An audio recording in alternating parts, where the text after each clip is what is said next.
Coming up next on the Filthy Rich Cleaners podcast. Though you're like, oh my gosh, setting fire to this forest, won't that kill it? But it's truly actually what keeps it alive. And that's literally like what I am thinking of with your story. From your first dollar to your first million, welcome to the Filthy Rich Cleaners podcast, presented by ZenMade. Join your host, Stephanie Pipkin, founder of Serene Clean, as she shares proven tips, tricks, and hard-earned lessons. Whether you're just starting out or ready to scale, get ready to discover how to build your own cleaning empire.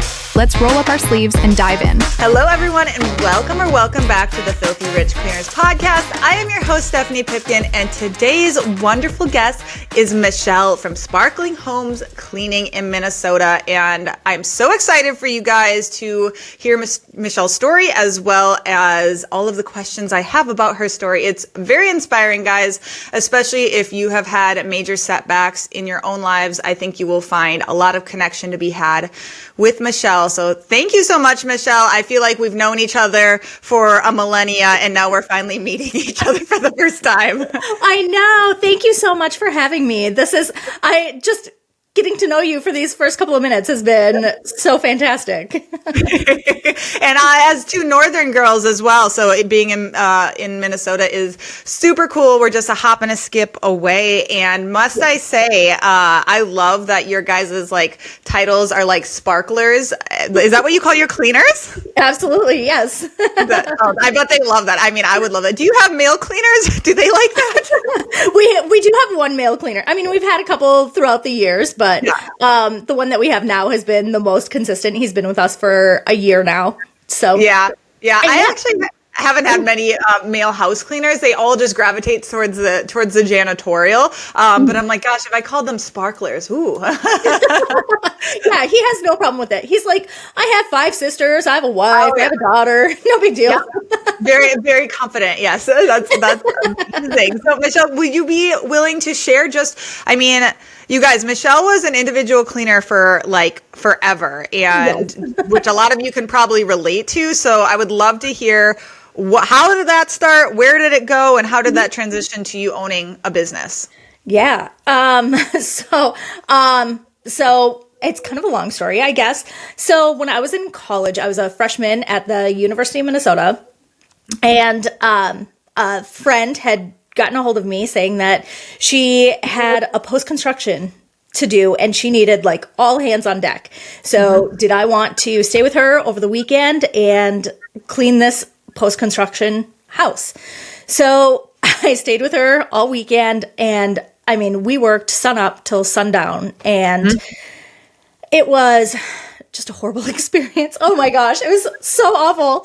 And to have that be, my very first experience for cleaning. But, she picked me up. She paid for all my lunches. We got to bond the whole weekend. It was a slumber party the whole time. And she dropped me back off at my dorm, and she was like, so what do you think? And I was like, that was horrible. When can I come back? You masochist, you like the pain. So I figured out how to get my car down to the University of Minnesota so that I could clean with her after that. And every semester after that, I figured out how to make my schedule so that I could clean as much as possible. And then even after I graduated from college, I tried to get out of the cleaning industry. I went into banking. I went into management. And then I continued to clean on weekends and nights.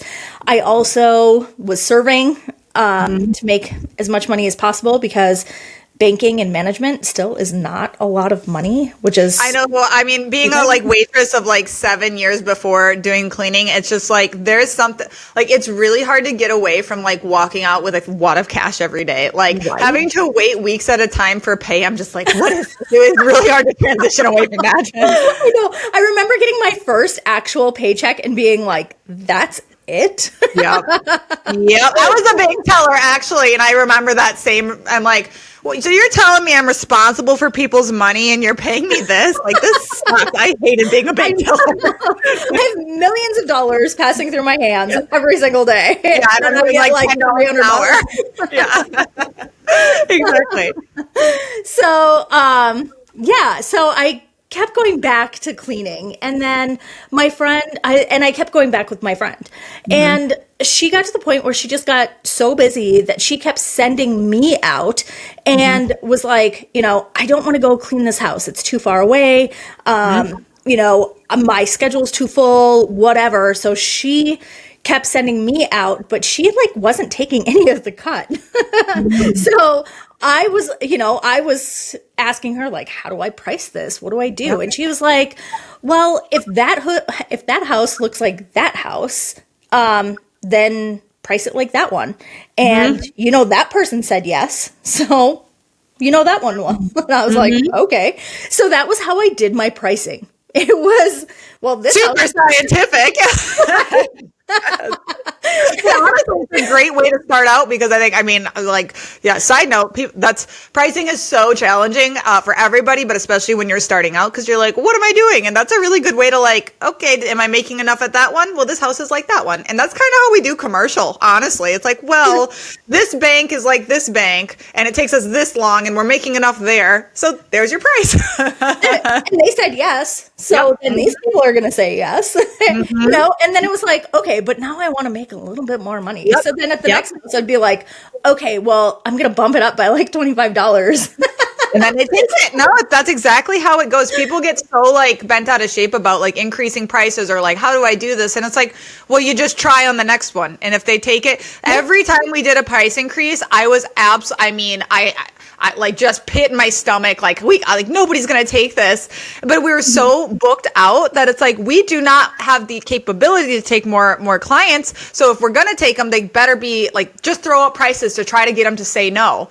But then they wouldn't say no. And it's oh, I guess we're charging $55 an hour now. And if you told me 5 years ago that we could do that in rural Wisconsin, I would have been like, who do you think you are? Nobody would pay that. They would laugh in my face, but that's how price increases go. Yeah, exactly. So then I was down to just house cleaning and serving at one point. And then my aunt passed away. She was my favorite aunt. And it was the first death in the family in a really long time, 25 years. So it was, and she was still very young. It was, a horrible death where she had cancer for a really long time. And it just shook up the family. And it was one of those situations that it made me look at my life and go, do I love what I'm doing? At that point, I had also gone back to school. So I was going back to school to be a physician's assistant. Oh, so wow. I was also an EMT so that I could get patient care experience to qualify for the physician's assistant program. So as I was determining, what is it about my life? I'm not feeling fulfilled. And I just had that feeling that even though as a physician's assistant, I was going to be saving lives. And as an EMT, I already was saving lives. But I had that feeling that wasn't it. It wasn't going to be what was going to fulfill me. So I'd always had this plan. I always wanted to travel the world. And one of my things was I wanted to visit all 50 states. And one of the things that my aunt had said that she regretted was that she didn't see more of the world.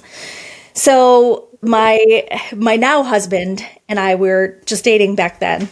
We had decided, we're gonna go travel. So we would go and travel somewhere until we ran out of money and then come back and make enough to go travel again. So I, was working at Buffalo Wild Wings. I was cleaning houses. The clients that I only had a couple of house cleaning clients at that point. I had already kind of trimmed them down because I was going back to school and I had to do the EMT work too. The EMT that I was doing was mainly events. So I was doing like concerts and conventions and basketball games, stuff like that.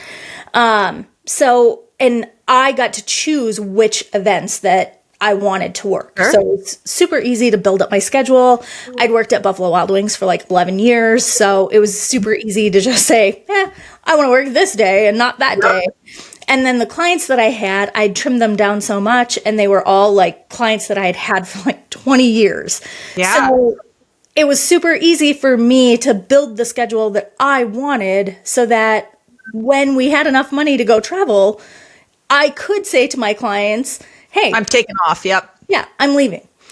So our very last trip, we had done a friends tour, and that's kind of what we called it. We called it the Friends Tour, and we traveled all over just visiting our friends. That was the point of our trip, is just to go see all the people that we haven't seen in like a super long time because they lived across the country.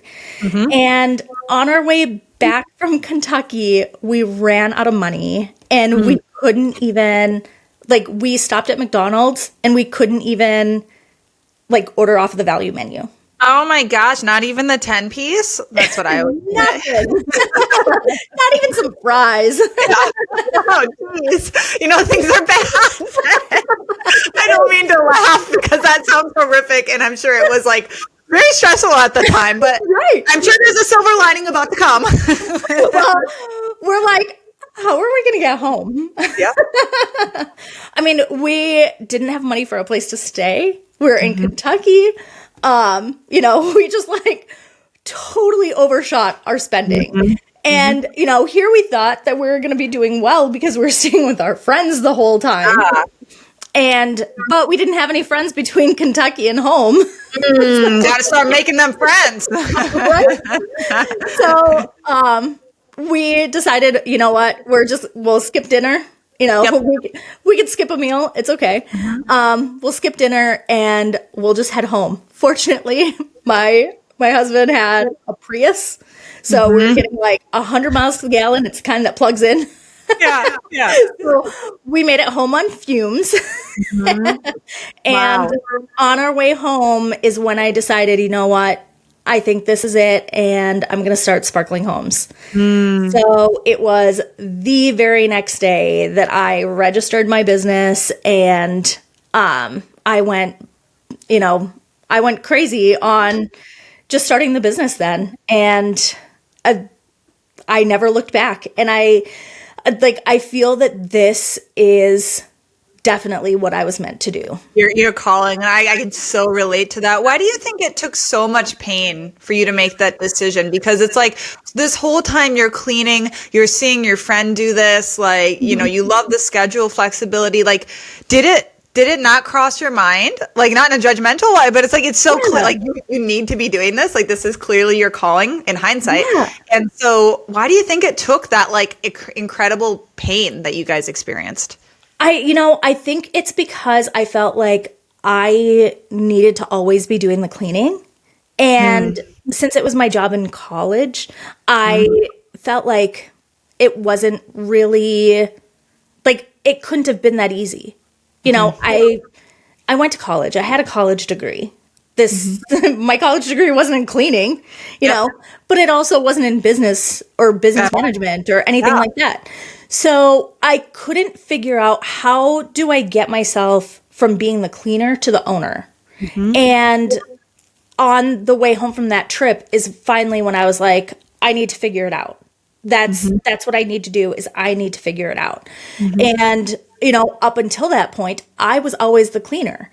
And, you know, it still took me a couple more months that I was the cleaner, but I changed my mindset. And that was the huge thing. So when I came back, I, you know, completely started studying like how to be the owner, how to be a leader, how to manage people. And I'd been a manager before. Like I felt like I knew how to manage people. But I mean, I've had the business now since 2017. I'm still learning how to manage people. Especially when they throw crazy stuff at you. I mean, actually, just a side note, in the past, I think a week, we have had over 500 hours of call-ins due to sickness, vehicles breakdowns. So that's over $10,000 of billable hours that have been missed. So please tell me, everybody, how would you manage that? Oh my gosh. Somebody help. I actually just figured out our call-out days, or I guess not call-out days, but it was like our total day, our absentee rate and our total days that were taken off in 2024. And it was like 381. And like the cleaning techs that we have right now, like I made the announcement that we're going to start hiring again. And they're like, no, you're going to take the houses away from us. I'm like, I'm not taking the houses away from you. Like we're adding to the houses. We're adding more houses. But I need to like let them know, like you guys took off over a year. Yep. Amongst in you. 2024. Yep. Well, and that's like, honestly, we just adjusted our whole like attendance policy and stuff because we're like, okay, looking back and auditing our behavior, we do not punish for that. We don't. Right. And we don't want to, because it's like, honestly, like we sell on flexibility. And I mean, if everybody's vomiting in your house or your car breaks down, like that's it. That is what happens when you hire parents. But that's my ideal employee. So it's like, you know what? We're changing this because we never actually stick to a write-up system. We don't write people up for this, but it will adjust. It will impact their potential for raises, and that's all we want it to do. Because if you call out, I mean that's the name of the game here. So like, I know that you guys are all like, oh, you got to be harder on them, but it's like, we're not going to do that no matter what we say we intend to. Looking at our behavior in Serene Clean, we're not going to do it. So but if it's not bad, we'll just take their hours away. Like you can't be consistent. So we're going to give this to somebody who can be consistent, but we're certainly not going to like start writing them up unless it's like how they call out, if that's like they do it wrong. But yeah, we're like, you know what? I mean, this past week has been like, holy crap, $10,000 we lost because of the call outs. And so, yeah, that hurts. But what do you do? You're not going to fire them. I will say, though, that the flu is definitely going around here. So for us too. Yep. This is the worst sickness we have ever seen. I mean, people like, and it's like, they're not calling out because they just want to, like, they're legitimately sick. So it's like, you can't do anything. It sucks. It just is what it is. And you just got to roll with it. And so no matter what your financial, like, yes, we had big financial goals for January. Not going to hit them. Okay. Like, okay. Oh, tomorrow's February. Start over. Exactly. Every month's a new slate. I always lay out like, this is what we're going to do. And then we never hit it so I'm like, Stephanie, you need to lower that expectation and realize how many people call out. Yeah. You know what though? In all the years that I've been in business, there are only 2 years that I haven't hit our financial goal. However, every single January, I have not hit our financial goal. Yep. So January, I mean, it's for everybody listening, like, just so you know, guys, like, this is the slow season. This is the slow season of the industry historically. It wasn't for us the first couple of years because there was no slow season, but now we are seeing the ebbs and flows a lot more. Everybody's broke. They haven't gotten their tax returns yet. They're totally financially hungover from Christmas. So, and they're also probably having a goal of budgeting. But luckily, those New Year's resolutions are about to break and they will start hiring us again. Just like the gyms are going to clear out, they're going to come back, right? For sure. Exactly. I know. At our last team meeting, so we had a team meeting at, I think it was the beginning of January, like January 3rd or something. I made the announcement. I was like, okay, guys, I didn't warn you last year and everybody freaked out. So I'm warning you this year. Mm-hmm. Like, we expect 10 clients to cancel this month. Yep. So, like, we know that. Yep. We are anticipating that. We are ramping up our marketing so that hopefully we can get 10 more to book with us. Mm-hmm. And like, everybody freaked out anyway. Well, 10 canceled. Mm-hmm. I'm like, whoa, that's weird. Yeah. Well, right there. I mean, you tracked, like, okay, everybody listening, how did she know that? She tracked it. She tracked it from last year so that you can see patterns and then you can behave differently. So I hope that you get more clients then. Have you guys been filling those spots? So we booked 14. Look at that. Look at that. I hope you raised the price too. Oh, we sure did. And that's such a good point to like, once you have a good lead system in place, like losing clients feels very painful, especially when it's like finance related, because like, especially when, you know, the whole talk of like the past year with the recession, like that was real. And I was very concerned of like, you know, house cleaning's a luxury. Like what are people going to do? And we did start getting an uptick in cancellations due to budget. And it does make you kind of second guess, but then just paying attention to like the leads that were coming in and having the follow up there and like really focusing on client retention. Like, honestly, I'm happy that that started happening due to financial reasons, because it made me really, really hone in on like, okay, how are we working on retaining clients? So it's like every time something like seemingly bad happens, I mean, this is my overarching like philosophy on business. Every time something seemingly bad happens, there is something to learn from it, or there is a silver lining. So I'm curious, like, okay, I want to hear about your whole walk-off thing. Like, you have to tell this story with your, like, I have to have everybody hear this because it's wild to me. Oh my goodness. Oh my goodness. Well, do you want to hear about the walk-off, or do you want to hear it first, or do you want to hear about me firing everybody first? Oh, okay. Whatever was first in the timeline. So go there. Well, so yeah. I don't even remember the years. But yeah, so I guess a couple of years back, the main part of it that I actually remember, I don't even necessarily remember firing everybody, but what I do remember is then the next group of hires, I had said, you know, I need to like make sure that I'm doing things right? So I started a monthly meeting. And so I scheduled this monthly meeting, and I had everybody come over to my house for this monthly meeting, because we don't have a space. Even still, we don't have a space. So everybody still comes over to my house for these meetings. And so this very first one, after I hired this new group, well, they all met out in the driveway, because they were like, oh my gosh, what's going on? Why are we here? Why is there a meeting? And they come into the house, and the one that was like, you know, kind of the louder one of the group was like, oh yeah, we met out in the driveway, and we were all laughing because we were like, what's she going to do? Is she going to fire us? She would never be able to do something like that. Oh. And I just deadpanned said, why do you think that? That's how you guys all have your job, because I fired everybody else. And they were all just like, oh. I was like, don't test me. So, I mean, that's such a good point of like, I think people, it's my whole concept of like employees are like kids, and they will toe the line wherever it is. And they thought that you were not, I mean, you are like super duper Midwest nice, as am I, like meaning like just, we're very cheerful. We're very easygoing seeming people. And that means that it looks like we are probably pushovers. And I mean, I have been a pushover in the past, but like, so why did you fire everybody? Was it just total?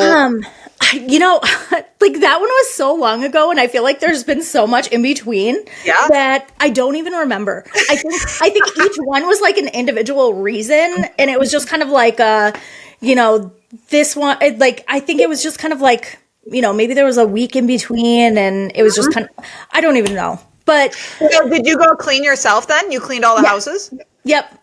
And it was like we still had like a manageable amount of clients at that point.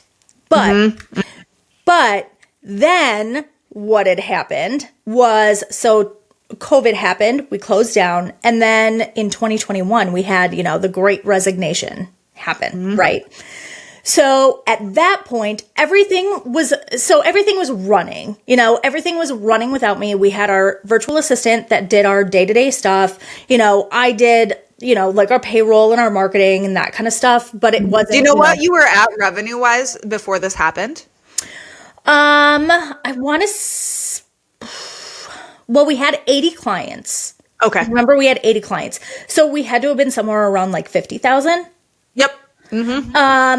So yeah, probably around 50,000 a month. So we're at the point where like my time frame didn't matter. Like I could do things, late at night or whatever. Well, my friend actually that I used to clean with, she was in a position where she needed help. So she had called me and was like, Michelle, I need your help. Can you come and help me clean for like a couple of weeks? And I was like, why not? We're kind of like in, the valley of despair for our financials. So I was kind of like, if I can take money, cleaning with her, then I can keep the money in the business and that would definitely help. Right. Mm-hmm. So I felt like that was a great opportunity for me. So it was like, I don't know, maybe a week and a half, I was cleaning with her, but I was still kind of struggling with the employees that I did have where they just had like bad attitudes. And I was doing my best to, help change their attitudes and, get things flowing in a manner that it needed to be. Can you give an example of what you tried to do? Because I'm sure a lot of people have experienced this, and it's just like, just throw the whole person out a lot of times is the better solution. But it sounds like you were trying to change the direction of the boat. Like, what were the types of things that you were trying to do? So a lot of the things were like clients were having complaints. So I was trying to do extra training with them. They didn't want to do the things that I was suggesting. They felt that the client was wrong, or they felt that I was wrong in the things that I wanted them to do. At this point, actually, I do admit that we were still washing the floors on our hands and knees. And I was not budging on that. We have since budged and went to mops. Good for you, Michelle. There were they didn't want to work. So we do a pay for performance. So, once the job is done, they're done for the day. They didn't want to help each other out. So if if somebody was working a little bit later, but they were done at like 2, they weren't going to help each other. So I was trying to facilitate some of that. It was that kind of stuff. Yeah, no, that's a good way to put it, is attitude problems. And I know exactly what you mean. And that's very difficult to write. It is super challenging. So I can relate to that. Yeah. And, I do feel like it was bad apples, and there were bad apples. Some of the apples were good, and the apples that were good were being tarnished by the bad. So while I was cleaning with my friend, which, she is like an hour and a half away from where I live, but I was like, I don't care. Like, I'll take this extra money. So I'm working with her one day, and like just employee after employee kept calling me and was like, this needs to change. And you didn't change it fast enough. I told you this needed to change. You didn't change it fast enough. And I'm like, this isn't on me. I've been trying to change it. This is like a ship that needs to be turned around. And this is not all on me. Like, I am trying to turn this ship, but it is so slow to turn a ship. And you guys are not understanding it. So just one after the other, they were calling me in, quitting. Wow. And so I was like, I am not entirely sure what to do. And so I, unfortunately, I had to leave my friend then too. And I was like, I am so sorry. I have to go clean for my clients. I was like, you have like 10 clients. I have like 80. So I had one employee that did stay with me, and she's still with me today. And I made it my mission to not let any of my clients know what was going on. Good for you. And so what I tried to do then was, any of our bi-weekly clients, they were not going to get skipped twice in a row. Yep. Same with our weekly clients. Our monthly clients weren't going to get skipped at all. Yep. I was gonna clean 3-4 houses. Our businesses the businesses that we did clean were gonna get cleaned after hours. The one employee that did stay with me, if she wanted time off, she was gonna get it. I was not going to burn her out. So anything that she needed, she was gonna get. I still had my VA, and basically what we did then was we completely transformed our hiring process, because at that point I was the one doing the hiring, where I sat in a coffee shop all day long to, wait for people to show up, and that never works. Nope. So we automated as much of our hiring process as possible, and then did everything over Zoom, because my VA is in Missouri, I'm in Minnesota. And so we automated as much as possible, and then had her doing all the interviews over Zoom. And then the ones she really liked, she hired. If they were questionable, that's when I did watch them. If she was like, nope, you don't even have to worry about it, she automatically rejected them. So so instead of doing all of the interviews, I only had to watch maybe 3 of them. Yep. Because they were the ones that she was like, maybe Yep. I could go either way on them. So we completely streamlined everything. And we still use the streamlined way to this day, which is seriously amazing. And we're able to hire everybody that we have today still. We hired 11 people, 12 people, something like that. Okay, how the heck? Okay, tell me tactically, how did you handle the training? How did you handle it during that time when it was a total, literal shit show? So, yeah, it was a shit show. They all trained each other. Wow. So the cleaning tech that did stay with me, her and I trained the first couple of people. And then they worked a couple of weeks, and then, hired a couple more, and they put them together. Yep. Trained. Yeah. So they all kind of trained each other, but then also it gave us the opportunity then to, so that whole process gave us the opportunity to fire the clients that were kind of a pain in the butt, because why keep them on? Yep. It also gave us the opportunity to raise the prices on the people that were, taking way too long, or, had trashed houses or whatever. But it also gave me the opportunity to be back out in the field, because at that point, other than helping my friend clean, who had a completely different way of cleaning than I did at that point, I hadn't been out in the field for probably 2 years. So it gave me the opportunity to help streamline everything and be back out to see what are the experiences that everybody is having? And then who are these clients? Because I don't know these clients anymore. Yes, I don't even know my new employees anymore. Who are you? I don't know any new clients. So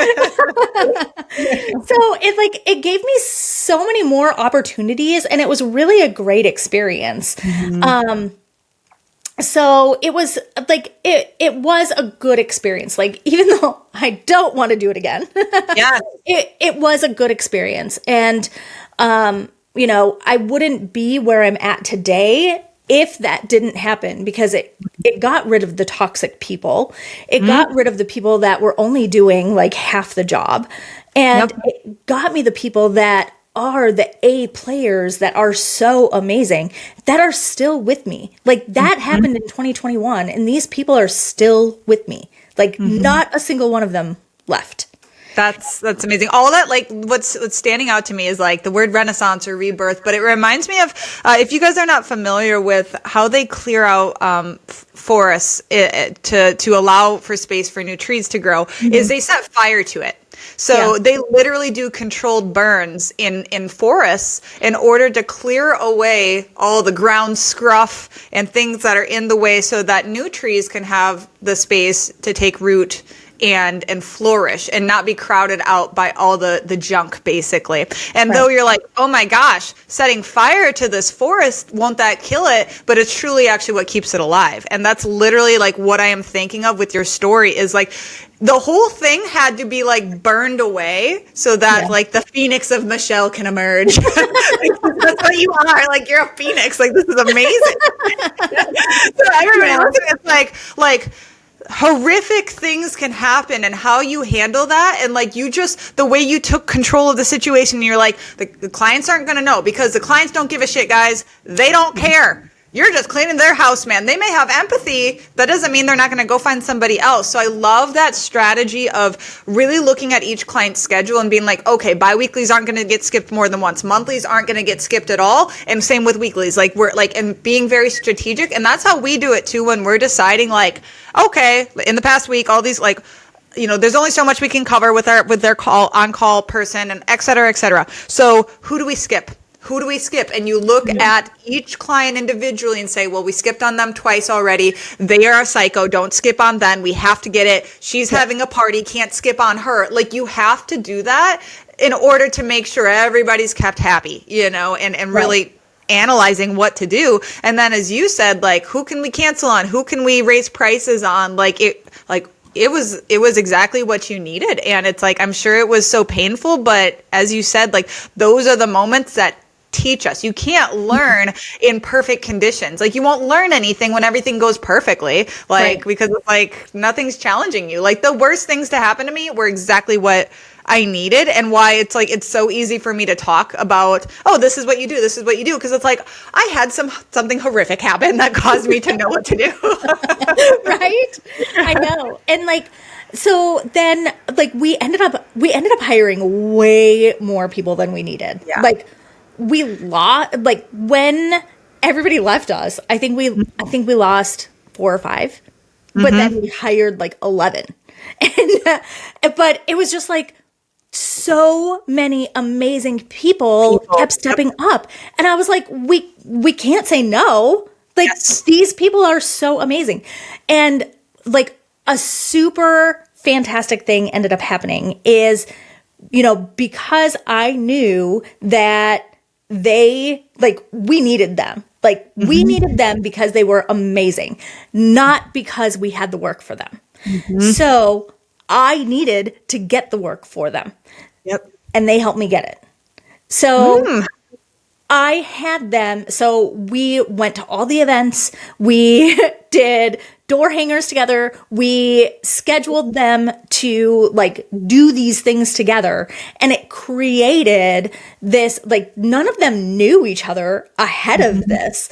And what ended up happening is that they created this family. I mean, I always wanted Sparkling Homes to be family in the first place, but they created it kind of themselves, with my help, of course, because, you know, we needed to grow in order to get everybody work, but they helped grow the business. So now they have this ownership in Sparkling Homes because they helped me grow Sparkling Homes. So this isn't just my business. This is our business together. And like, it's such an incredible thing. And this isn't, and even the one, you know, the Ashley who stayed with me through this whole thing, like, it's so fun. Like, we do client appreciation events and like we do, you know, different things together. And actually today we are going on a retreat together. So we're actually going away for the entire weekend. Ooh, where are you going? We're going to Wisconsin. Ah, the exotic land of Wisconsin. But we're renting an Airbnb, and everybody but 2 people are able to come, and even our virtual assistants. So I have 2 virtual assistants, one in Chicago, one in Missouri. Even they are coming and meeting up with us. And we have a house that has a pool table, ping pong table, air hockey, a hot tub, and this is amazing. Right? But like Ashley and I will like step aside and just like look at everything and be like, we built this together. Oh, the pride. I can like so relate because that's how like I feel with all of my managers, because I mean they're my longest employees as my managers, and they've like gone through all of these challenges with me, and it's like we have such a close bond because of it, because they've been there every step of the way through all of the shit, like, and so yeah, like that, I know they say like don't friendship and work, it's like, please tell me how you don't become friends with the people you spend the most time with, like please tell me how that's supposed to happen. So it's like, yeah, it's okay to be friends with your staff, even if you're the boss. Like I do feel that way, but it's kind of a more like, no matter what, you're still the boss, but it's this mutual respect thing of like, I respect them so much, even though technically I am like above, it's like, I just don't see it that way at all. Like if they're like, Stephanie, this is a shitty idea, I'm going to not be like, well, I think it's a good idea. So, so we're going to do it. Like I almost never, if ever, pull that card, like ever. Yeah, I know. I just told the story to somebody else, but like kind of a long time ago, there was somebody else that had worked for me that was telling me a story about, she was talking to her mom and saying, my boss this, my boss that. And I was like, oh, who's your boss? Do I know who they are? And she was like, you are my boss. And I was like, oh, yeah, I am. And I was talking to her while we were working. Yeah. That's awesome. That's awesome. I literally think of my managers like well-meaning sisters that give me shit, because it's like they're all older than me too, so it's very much not like they're like, yeah, my older sisters almost. It's okay. It's a cool feeling, and like again, like it takes I know everybody's like, well, it must be nice to have a great workplace culture. Guys, you build it. Like you build your culture, and you can right the ship. You can change things. And one of the best, team meetings, spending time together, and being firm, and always tying back to like the why. Like I can't tell you how much purpose inspires people. It's your job to be inspirational. Like you gotta be the cheerleader, man. I am the ultimate hype man. I can make anybody feel like they're a god. All right. But that's your job. Like you are like, you gotta rally the troops. Right. And my most important job in my business is to make everybody else's job as easy as possible. Mm-hmm. I strongly believe that. That's a really good mentality to have. And if you come at it from that direction, like you're never going to do something intentionally wrong, because you have good intentions. And you may make mistakes and you may get it wrong, but it's not like you are wrong because you're trying to do something good. And they're going to sense that too, because it comes across so authentically. And like if you actually care, if you actually, like give a damn, because I do a lot of consulting now, and there's a lot of people flooding into our industry who they're here only because they're like, this could be good passive income, and this will make me money. And obviously, guys, this is Filthy Rich Cleaners. We're here to make that coin. That's why we're here, is to make money and to be wealthy in our time freedom. Just like you kind of put in your form, Michelle, before we talked about like being greedy. Yeah, be greedy, but like, can you explain what you mean by that? Be greedy. I forgot what I put in there. I know that it made sense when I wrote it, but I forgot what I put. You're like, be greedy in the fact that you want the absolute best clients. You want the absolute best for your team. Like, do not don't falter in that. Yeah, absolutely. I am so like, we don't play games with our clients. Like if our client is like if our client is horrible, we fire them immediately. If they are disrespectful to our cleaning techs, it is no questions asked. They are gone. It is not like, I definitely understand that there are, personality differences. So, and I also understand that, some people may enjoy cleaning a house, a type of house that somebody else doesn't. So if those are the types of situations, we'll definitely switch people up. And sometimes we have to switch people up like 5-6 times. But if somebody is being disrespectful, if a client is being disrespectful, it is immediate, no questions asked. You are gone. I will not tolerate any of that for my cleaning techs. I am such a mama bear to them. Oh my gosh, that's literally the phrase I use. I was like, once she stops talking, I'm gonna be like mama bear, because that's like, that is how I see myself, of like, this is my flock and I must tend to them, and you ain't gonna come in your wolfiness and like get my flock. I'm full of analogies today. What's going on? Absolutely. I mean, like the cleaning techs that we have, they are seriously like the sweetest people ever. And the majority of them are introverted. So, I mean, they won't even say boo unless you talk to them first. So I can just about guarantee they are not going to talk back to you in any way whatsoever. So like if you're coming at them, not gonna have it. So. Oh yeah, and I'm sure you've had situations like, hopefully, obviously I've, the whole SOS thing with ZenMaid that just came out. So safety is like really, really top of mind for me. I mean, it always is, but now it's coming like out more publicly, which I'm super excited about. But like, yeah, we've had plenty of situations where the disrespect, both in just like seeing us as beneath, but also in like dangerous terms because of the industry we are in. It's like people feel a certain way about cleaners, just like they do to servers. They think, a lot of people think that they can treat us disrespectfully, and I just want to implore everybody listening that you are a steward of your staff, and that is like part of the reward of business ownership is that you're making money off of other people's labor. But that means that it is your sole responsibility to be like their protector. And like, you got to take that seriously, of like, they are trusting you with their income and their families, taking care of their families and all of this stuff. And I know that sounds like maybe eye roll, but it's like, that's how seriously I take it. And it's like, that means that you need to protect them. And that means protecting like their honor and standing up for them and not letting clients be bullies, because they'll try it sometimes. And for the most part, I mean, 99% of people are fabulous, but it's the 1% that like stand out so strongly. Do you have any that really stand out to you, of people being like, oh, hell no, you ain't gonna do that, like anything like that? For the most part, I will say Misty, the RVA that does our sales, she is excellent at catching. Filtering. Yeah.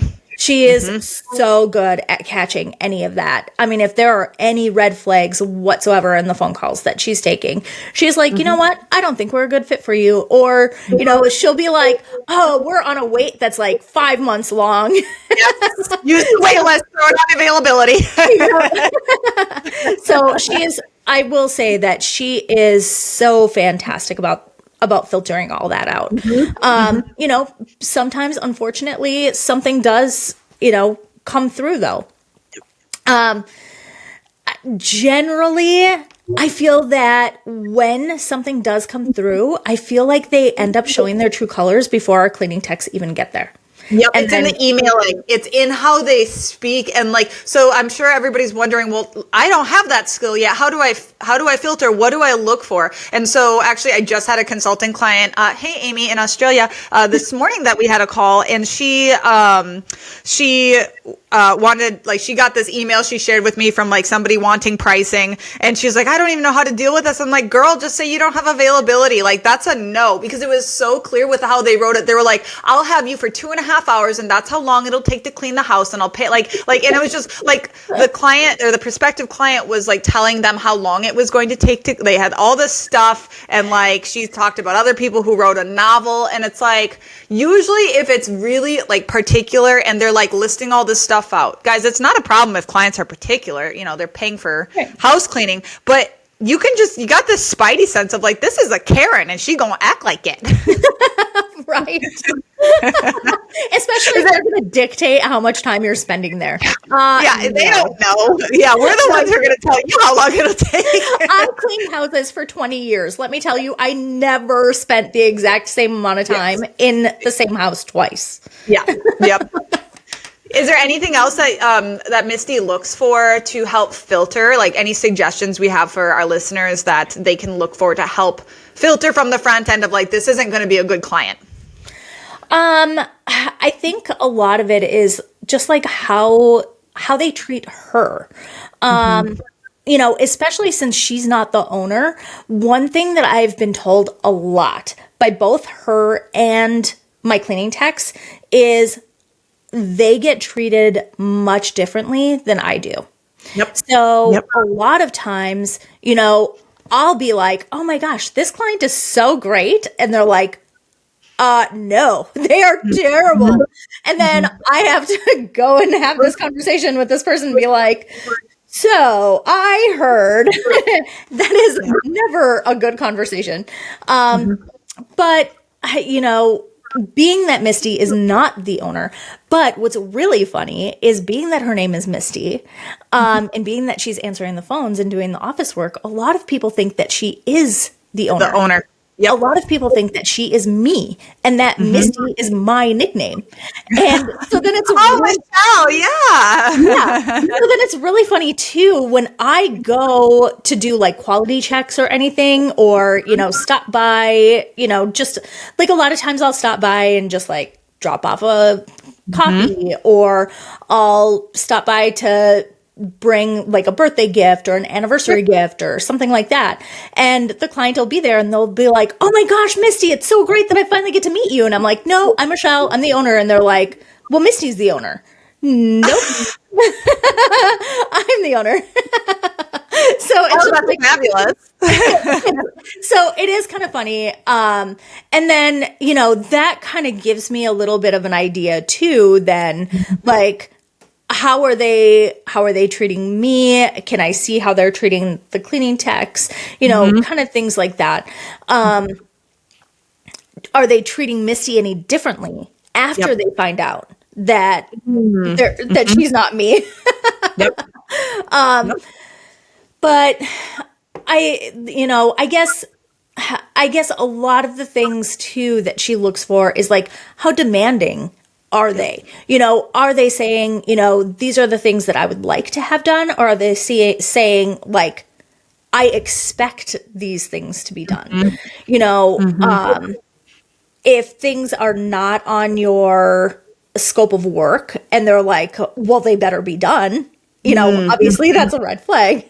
Yep. So, things like that. Another thing too, even when we were cleaning the floors on our hands and knees, if somebody said, I want you to clean the floors on your hands and knees, automatically wouldn't take them. Even though that's how we cleaned our floors. Wow, that's such a good point of like them demanding how it gets done as opposed to it just getting done well. Because that's the thing is like, people who don't do this professionally, they would expect even the products you use, because they're house owners and they're marketed to by, cleaning product companies. That doesn't mean we're going to use that, like Mop and Glow. I can't tell, or something along those lines. Or they're like, I want you to use this. And I'm like, heck no, we're not using that on your floors. Like, no, and we will not use this. Or they want us to put oil all over their wood banisters and things like that. Or put oil, make things look good, but in the long run is going to turn to build up. And everybody has their different philosophies on this. And I'm not saying that that's necessarily wrong. And if that's how you want to cater to clients, but clients don't get to tell us what products we use. All right. There's a reason we clean the way we clean, and you either take it or leave it. We don't use bleach, and we will not use bleach in any capacity in any product. And that's for a variety of reasons, both from a health perspective, but a lot of times a liability perspective, because I can't tell you how many times my spray bottle has gotten caught and dumped all over carpet. Right? But because it's only Dawn and water and a little bit of essential oil for scent, no harm, no foul. I'm not replacing somebody's carpet because there was bleach in that product. So there's a lot of reasons we do things in the manner that we do. And if a client's like, no, you're going to use this product and this product, blah, blah, blah, it's like, you don't get to tell me that. Like, it's my company. Yeah, we do have them sign a liability waiver if they do want us to use. Oh, that's a good suggestion. We also have them sign a liability waiver if they want us to use their own vacuum. Oh, okay. And what exactly does that entail? Because we, for the most part, always use our own unless it's like a cross-contamination, big concern, like they're super allergic or something. So what does that entail? Basically that if it gets damaged, it's not your guys' fault? Either the vacuum gets damaged or any of their items. So we know how our vacuums work. We don't know how their vacuum works. So like that's one of the big reasons that we don't use our clients' vacuums. Like I would love to not have to supply vacuums. And oh yeah, oh my gosh, we have like a whole like a whole herd of vacuums like grazing in our office, like cows or something. And like a lot of times when you gotta put one down, it's like we've tried. It's sick. It's very sick. April does all of the vacuum. My manager April does all of the vacuum repairs, and like she just has this whole like bucket of parts that she just grabs from. Vacuum repairs, like vacuums are so the bane of our existence because they treat them like crap. They throw them around like it's a WWE, and like, but what can you do? So we use Sharks. Actually, side note, everybody asks about vacuums. What vacuums do you guys use? We actually use Carpet Pro. Oh, is that like what is that? They're very difficult to find now because they have gone out of business. Vintage. So but they're like a generic brand of Simplicity or Ricard. So they're super heavy duty. They are meant for commercial cleaning. So they are meant to be running for 9 hours a day. So, I mean, it is very, very, very rare that, our vacuums die. We do have, actually, I have lucked out so amazingly, and shout out to John because John, you are amazing. John probably won't watch this, but shout out to him anyway. He's gonna watch. Everybody watches. What are you talking about? So John is our vacuum repair specialist. So like I had mentioned, we don't have an office space, but we have a storage unit. And John is the husband of one of our previous office staff. And he was like, I would love to be the one to fix your vacuums. So even when his wife went on to work at another job, he was like, I still want to be your vacuum specialist. So we set up automations because, I love automations, so that when a cleaning tech has a vacuum that needs servicing, they drop it off at the storage unit, they fill out a form, they say what's wrong with it, and as soon as they hit send, it messages John. So then John can go to the storage unit because he has his own key and he can pick it up to fix the vacuum. He has his own Sparkling Homes credit card, so he can order any of the parts that he needs to fix them. And I think since 2017, I think we've only trashed, maybe 5 vacuums, and they've all been pros. So can you let us know what John's address is so we can all send our vacuums to him if he likes it that much? I know. It is like, I don't know how I lucked out, but this is seriously like the most amazing setup ever. Yeah, no, that is amazing. And especially the automation and workaround, considering you guys don't have an in-person office. And it's like, there's so many ways to skin the cat, guys, of this business. And you got to do what works for you. Of like, we have an office office, and April does all the vacuum stuff. So we have a little form that when they dump their vacuum, they got to fill out what's wrong with it. So she's not just guessing. And all of our vacuums are numbered and assigned to each cleaner. And we have a vacuum tracker and of like who belongs to what. And that has increased the accountability for how they behave with the vacuums. But like that's a perfect example of like if we didn't have an in-person office, that solution makes perfect sense. And, if you don't have a John, you might have a Bob, Bob might like it. So like talk to the spouses and boyfriends of your cleaners, and maybe like they would want to do something like that because, some people love to tinker, and it would be a fun job for them, especially if you pay them for it. Exactly. So, I mean, it is such a perfect setup. I love it. Yeah. Yeah. Oh my gosh. I know we haven't talked about automations at all. And we're like, we will have to have a part 2 because Michelle is such a pro on automations, guys. And especially like we haven't talked about like Rescue My Maid service at all, and our love for Courtney Wisely. And that will have to come in a part 2. So if you guys have any questions about that, leave that in the comments because clearly me and Michelle could talk for literal hours, but we definitely could. We'll put a pin in that and do a part 2 because I have so many questions when it comes to that. But I mean, this has been so fun, Michelle. I'm so glad we've finally been able to meet, and hopefully maybe if you do your little road trip for your honeymoon coming up, you can meander down to Savannah and we can have lunch or something. I would love that. That would be so amazing. Yes, me too. Well, thank you so much. And thank you guys for listening. Michelle, if anybody wanted to follow you or follow your business, where would they find you? I'm definitely on Facebook. I don't do much on Instagram. But yeah, I am under Michelle Allegrezza Shulak because I just recently got married. I didn't officially change my name, but I did add Shulak on Facebook. Otherwise, you can find us at sparklinghomescleaning.com. So, and we're fairly active on both Facebook and Instagram because I have somebody else doing our social media. Awesome. Well, thank you, Michelle. This has been a delight, and we will have to continue this conversation for sure. And until next time, guys, this has been Filthy Rich Cleaners. Give this a like, give this a subscribe, and share this with your friends who would have a good time listening to it. And we'll see you next time. Bye.